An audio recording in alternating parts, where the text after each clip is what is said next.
organisasi massa Islamiyah yang terbesar di Indonesia. Di kalangan nahdli dan ulama pesantren, beliau dijuluki dengan Hadratus Syekh yang berarti Maha Guru. Beliau lahir pada tanggal 14 Februari 1871 dan meninggal di Jombang tanggal 21 Juni 1947 pada usia 76 tahun. Kiai Haji Muhammad Hasyim Asy'ari merupakan putra ketiga dari 10 bersaudara. Ayahnya yang bernama Kiai Asy'ari pemimpin pondok pesantren sebelah selatan Jombang dan ibunya bernama Halimah. 10 saudara diantaranya yaitu Rafi'ah, Ahmad Saleh, Hadiah, Hasan, Anis, Fatonah, Maimunah, Maksum, Narawi, dan Adnan.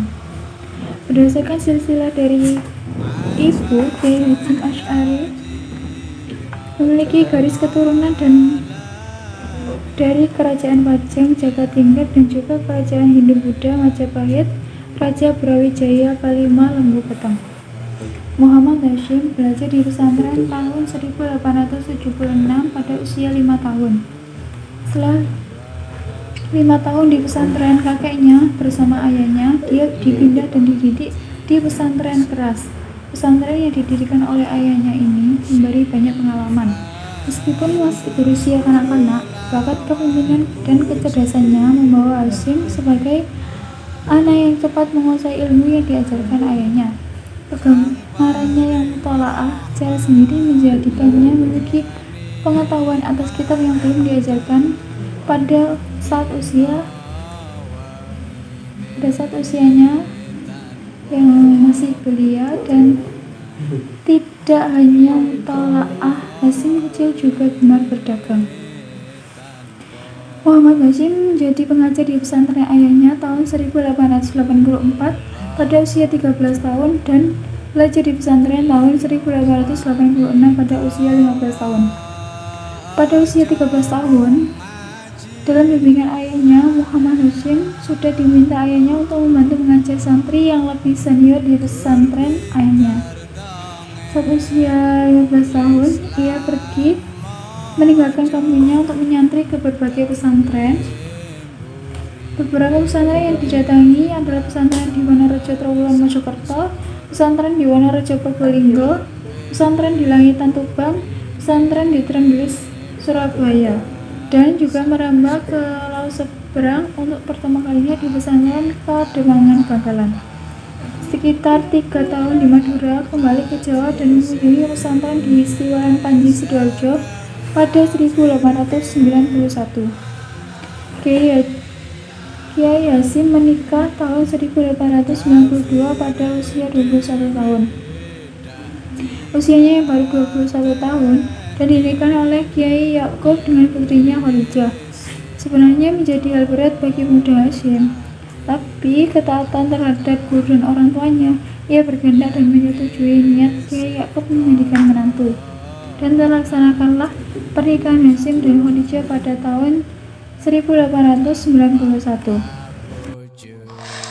Kiai Hasyim belajar ke Mekah pada tahun 1893 dan pada saat itu Kiai Hasyim berusia 22 tahun. Mekah adalah tujuan bagi tiap kaum muslimin karena Mekah menjadi tempat kaum muslimin sebagai tempat untuk menyempurnakan ibadah haji. Dan pada saat itu pula, Mekah pada abad ke-19 adalah pusat tempat orang untuk menuntut ilmu pengetahuan agama. Dan pada saat tinggal di kota Mekah, Kiai Hasyim berguru kepada Kiai besar. Beliau bernama Syekh Mahfud Al-Turmusi yang berasal dari Tremas, yakni Pacitan, Jawa Timur. Dari Kiai Mahfud inilah Kiai Hasyim mendapatkan ijazah untuk mengajar Sahih Al-Bukhari. Di bawah bimbingan gurunya yakni Syekh Mahfud Al-Turmusi dan Syekh Nawawi Al-Bantani, Kiai Hasyim belajar tarekat Qadiriyah wan Naqsyabandiyah. Walaupun Kiai Hasyim mengikuti satu tarekat dalam belajar, dan Kiai Hasyim juga menolak tarekat yang menyimpang dari ajaran Islam.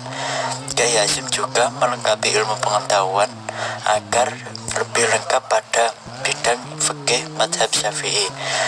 Kiai Hasyim belajar pada Syekh Ahmad Khatib Al-Minangkabawi yang juga ahli dalam bidang astronomi atau ilmu falak, matematika atau ilmu hisab, dan juga aljabar. Kemudian Kiai Hasyim kembali dari Mekah menjadi pengajar di pesantren pada tahun 1899 dan pada saat itu Kiai Hasyim berusia 28 tahun. Setelah kembali dari kota Mekah, Kiai Hasyim mengajar di pesantren kakeknya yang berada di Gedang, Tambak Beras, Jombang, tempat beliau lahir dan juga menuntut ilmu. Bukan saja dikenal sebagai orang alim yang baru pulang dari kota Mekah, di mana nilainya sangat terhormat di masyarakat pada waktu itu, tetapi dari sejak menjadi santri di Jombang, Kiai Hasyim sudah berpengalaman dalam hal mengajar. Tidak beberapa lama di Gedang, Kiai Hasyim mencari tempat untuk mengembangkan ilmunya dan terpilihlah tempat Tebu Ireng sebagai tempat tujuannya. Tebu Ireng dikenal sebagai wilayah yang baru berubah dengan suasana industri, dengan berdirinya pabrik gula Cokir pada tahun 1884. Tanjakan perubahan industrial selama 46 tahun sejak didirikannya pabrik gula Cokir, kiranya cukup merubah sikap masyarakat menjadi hedonis dan cenderung ateis. Kemudian pendirian Madrasah Salafiyah di pesantren Tebu Ireng Jombang pada tahun 2016. Pesantren Tebu Ireng pada awalnya hanya mengajarkan ilmu agama saja. Pengetahuan lain yakni seperti matematika, bahasa selain Arab, dan juga huruf Latin dianggap sesuatu yang haram untuk diajarkan. Hal ini timbul karena kuatnya jiwa agama yang ada pada saat itu menentang penjajahan yang dilakukan oleh Belanda. Tetapi Mbah Hasyim adalah ilmuwan yang sangat progresif dan jauh berpikir di masa yang akan datang. Pada tahun 1934 berdirilah Madrasah Nidamiyah yang dimotori oleh Kiai Wahid Hasyim. Sistem yang ada dalam madrasah ini yakni menjenjang masa belajar selama 6 tahun. Materi yang diberikan dalam madrasah ini yakni campuran antara agama, pengetahuan umum dan juga bahasa. Perubahan materi ajar yang ada di pesantren ini sempat mengundang reaksi kalangan ulama, Nahdlatul Ulama, sehingga dipandang dan perlu untuk dibahas. Masalah ini akhirnya sampai masuk dalam Basul Masail dalam Muktamar NU yang ke-11 yang berada di Banjarmasin, Kalimantan, tahun 1936. Dalam Basul Masail dibahas persoalan yang intinya mencari hukum tentang boleh dan tidaknya suatu pesantren mengajarkan huruf Latin atau bahasa Belanda.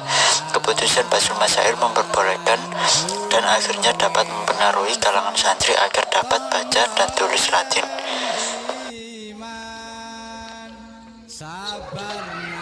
Pendirian Madrasah Salafiyah di pesantren Tebu Ireng Jombang tahun 2016.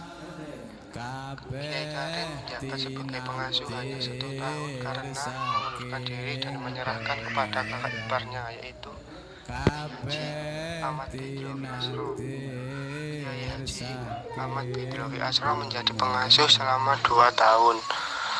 Pola pikir salaf tradisional dan penguasaan turat klasik Islamnya yang sangat kuat membuat Kiai Bidrowi berkonsisten pada pendidikan dan sama sekali bersentuhan dengan dunia politik.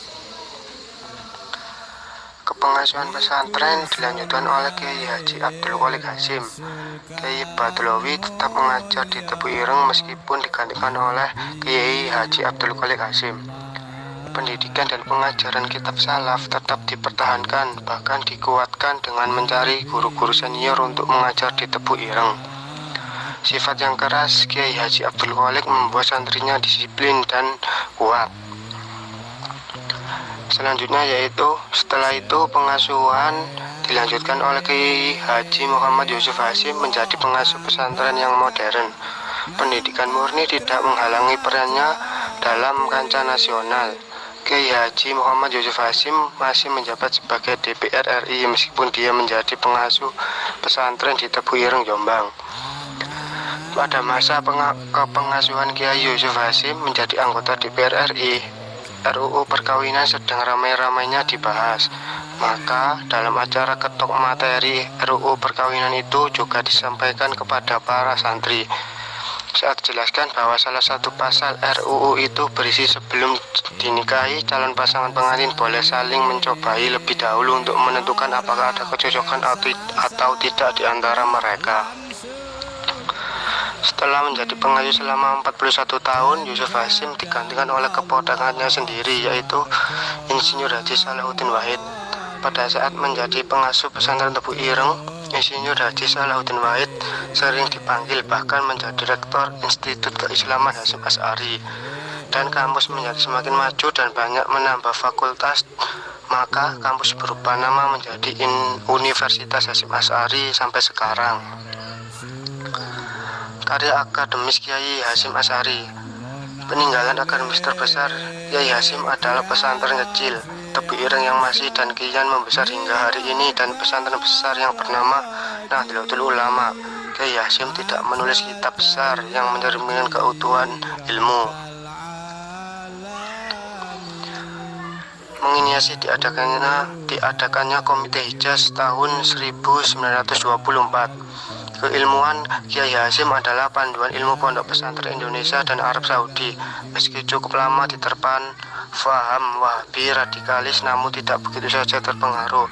Sepulang dari Mekah, beliau mempromosikan Ahlussunnah wal Jamaah. Tahun 1924 Arab Saudi dikuasai Abdul Aziz Ibnu Saud dan berfaham Wahabi.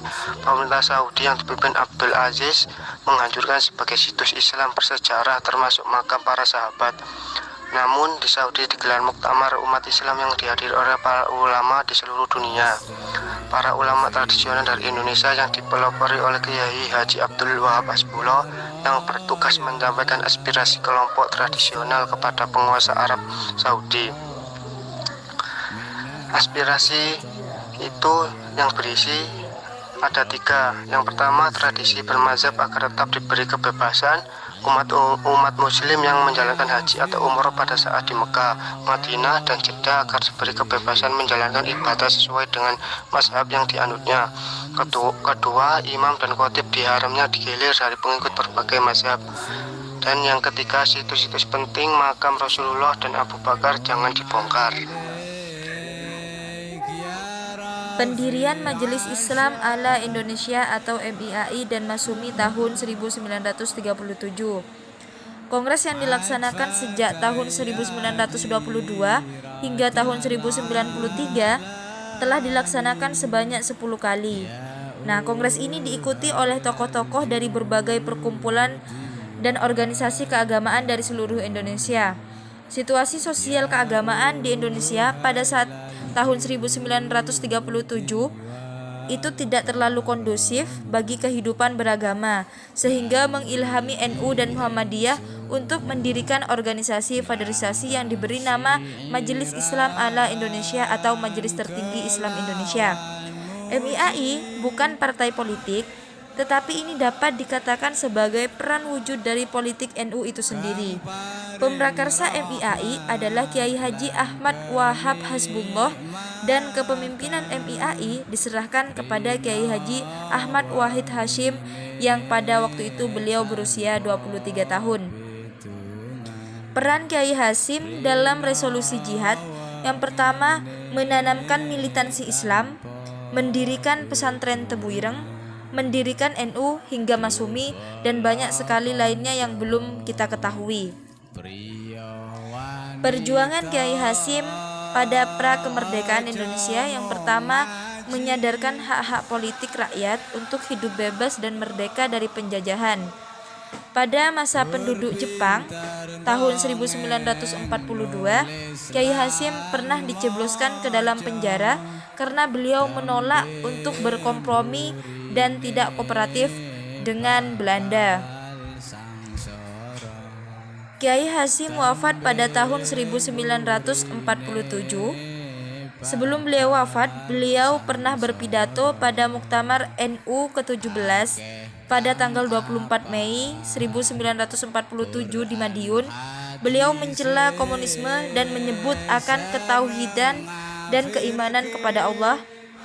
Sementara pada saat itu PKI memiliki simpati yang tinggi untuk pemerintah Belanda, sehingga sangat berisiko sekali kepada Kiai Hasyim pada saat itu.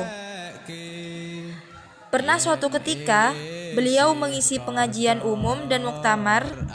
Nah, di awal pengajian yang diikuti ibu-ibu muslimat, Kiai Hasyim diberi kabar akan kedatangan tamu dari utusan Bung Tomo dari Surabaya. Nah, isi dari utusan Bung Tomo tersebut membawa surat penting yang isinya meminta pertimbangan atau fatwa dari Kiai Hasyim. Tetapi beliau tidak langsung menjawab, beliau masih memberikan pertimbangan terlebih dahulu. Seiring berjalannya waktu, beliau mendapat kabar bahwa terjadi pertempuran di Malang yang memakan banyak korban rakyat jelata. Tiba-tiba Kiai Hasyim berteriak sambil memegangi kepala dan menyebut asma Allah dengan menahan sakit yang tampaknya luar biasa dan pingsan dalam keadaan duduk. Para tamu lain tidak mengetahui kejadian sebenarnya dan diminta untuk datang lagi lain waktu. Penyakit yang diderita Kiai Hasyim amat payah karena yang dialami adalah pendarahan otak. Tindakan darurat segera dilakukan yang membuat kondisi Kiai Hasyim sebentar membaik. Dengan ditunggui oleh dokter yang merawatnya, kondisi Kiai Hasyim tidak memungkinkan lagi dan pada pukul 3.45 tanggal 25 Juli 1947 Masehi dalam usia 76 beliau wafat dan telah meninggalkan sejarah emas untuk umat Islam dan bangsa Indonesia.